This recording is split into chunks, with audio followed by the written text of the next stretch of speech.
Há muito tempo, antes de o mundo aprender a medir o valor das pessoas pela cor da pele, o corpo negro era apenas corpo. Corpo livre. Corpo que dançava, caçava, amava, ria alto e dormia em paz. Mas um dia, o sol começou a queimar diferente. Vieram navios que cortavam o mar como lâminas. Vieram homens que olhavam para aquele corpo com outros olhos. Olhos que não viam vida, viam lucro. Olhos que não viam humanidade, viam mercadoria. E ali começou a guerra. Não uma guerra com espadas e escudos, mas uma guerra contra a própria carne. O corpo negro foi arrancado de sua terra, amarrado, vendido, numerado. Transformado em ferramenta, em força, em produto. A primeira ferida nasceu aí, quando o corpo deixou de ser templo e virou terreno de batalha. Mas mesmo acorrentado, o corpo negro ainda resistia.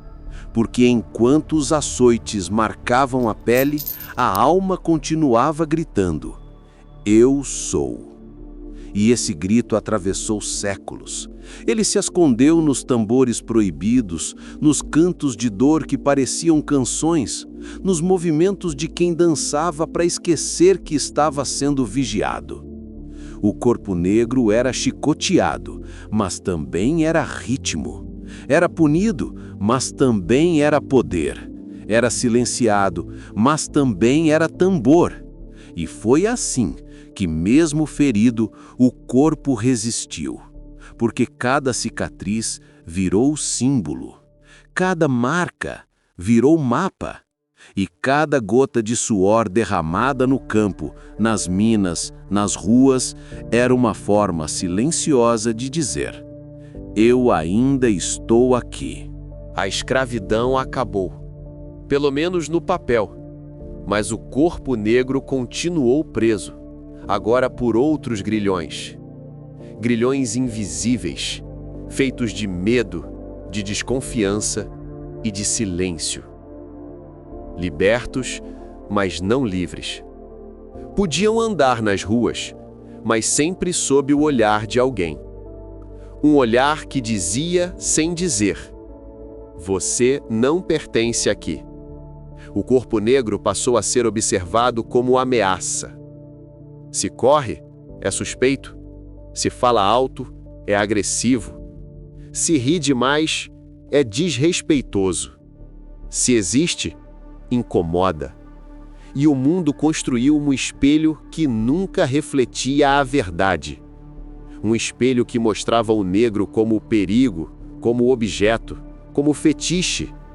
Um espelho distorcido que tentava apagar toda a humanidade refletida na pele escura. A liberdade foi concedida, mas a dignidade não. E o corpo negro, cansado de ser vigiado, começou a se dividir. Um corpo para o mundo e outro escondido dentro dele mesmo. O sorriso ensaiado para não assustar.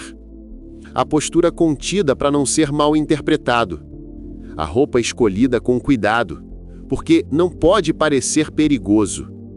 Cada gesto virou cálculo, cada passo estratégia. Era como viver dentro de uma vitrine onde o preço é o próprio corpo. E ainda assim, o corpo negro continuava a resistir.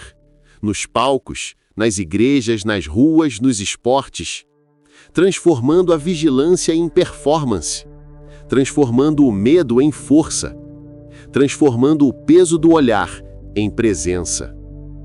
Mas o preço de viver sempre observado é alto, porque chega uma hora em que o corpo se cansa de representar. Chega uma hora em que ele quer apenas existir, sem precisar provar nada.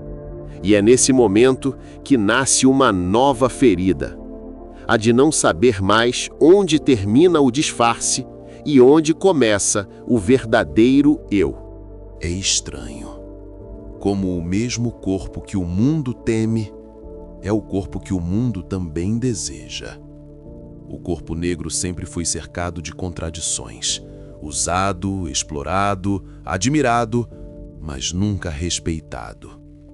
Durante séculos, o corpo negro foi exibido como um espetáculo, em feiras, em palcos, em vitrines humanas. Era o corpo do exótico, do forte, do selvagem, reduzido a músculos, curvas e força. Nunca a mente, nunca o sentimento. E esse olhar doentio atravessou o tempo. Hoje ele ainda vive nas telas, nas redes sociais, nas propagandas. O corpo negro é tendência, é moda, é beleza exótica. Mas quantas vezes esse elogio vem acompanhado de respeito verdadeiro? O corpo negro da mulher é visto como desejo proibido, o do homem como força bruta. E entre o desejo e o medo, o amor verdadeiro se perde. Porque quando o corpo vira objeto, a alma desaparece. E o que resta é só a superfície. O brilho da pele, o ritmo do quadril, a força do braço, mas nunca a história que vive ali dentro. Quantos corpos negros foram amados apenas pela pele? Quantos foram rejeitados pela mesma razão? Essa é a armadilha. Ser desejado e negado ao mesmo tempo. Ser visto, mas não enxergado. Ser tocado, mas nunca compreendido. E quando o corpo negro percebe isso, algo dentro dele se fecha. É como se dissesse: se o que vocês querem é o meu corpo, então nunca terão o meu coração. E é aí que começa a dor mais silenciosa. A de se proteger do amor. De levantar muralhas contra o afeto, porque o amor, quando vem com fetiche, também fere. Mas mesmo ferido, o corpo negro continua dançando, continua brilhando, cantando, criando, porque ele aprendeu que o seu movimento é sua arma e que cada passo de dança, cada batida de tambor é um grito dizendo: eu existo e sou inteiro. Há algo de sagrado no corpo negro, algo que o mundo tentou destruir, mas que nunca conseguiu apagar.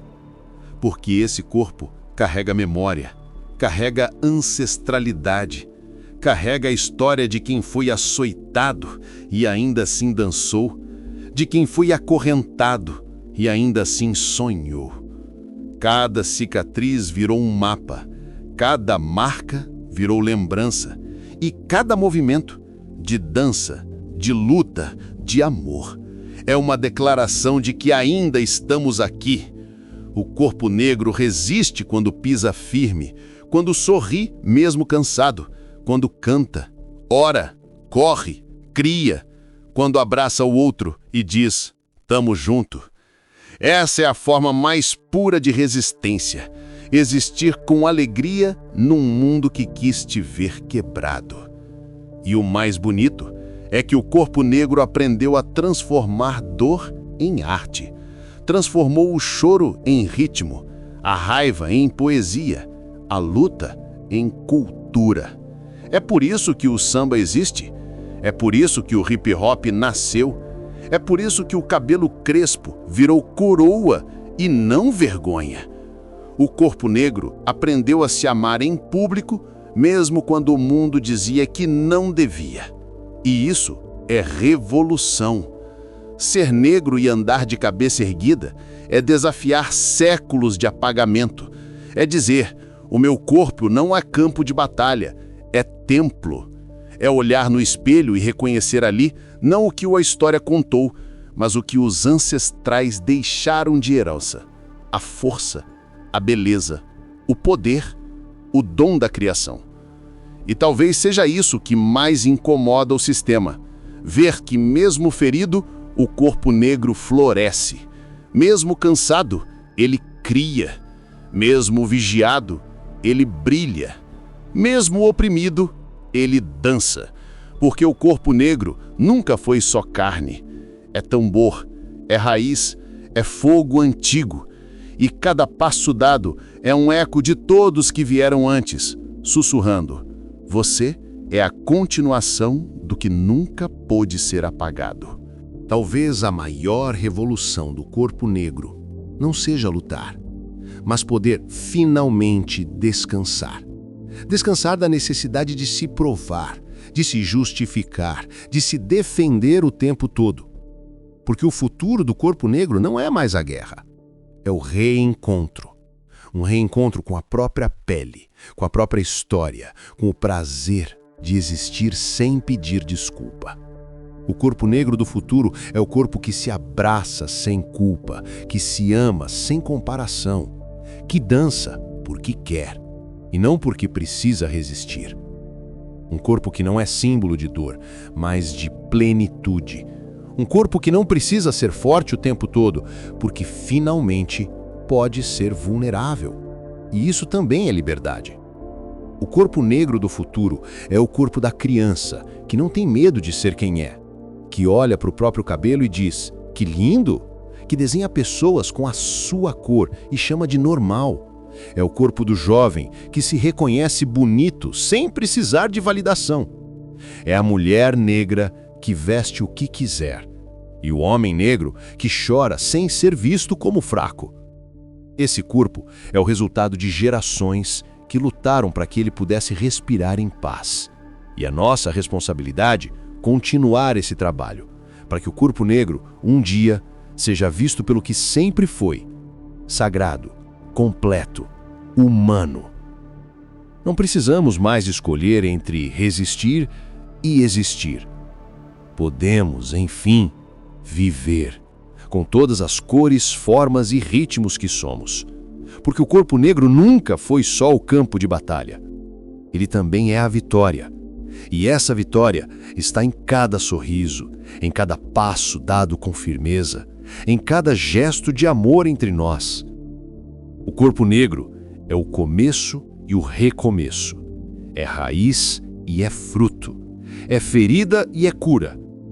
E quando o mundo olhar de novo, que veja não a guerra, mas o jardim que floresceu depois dela.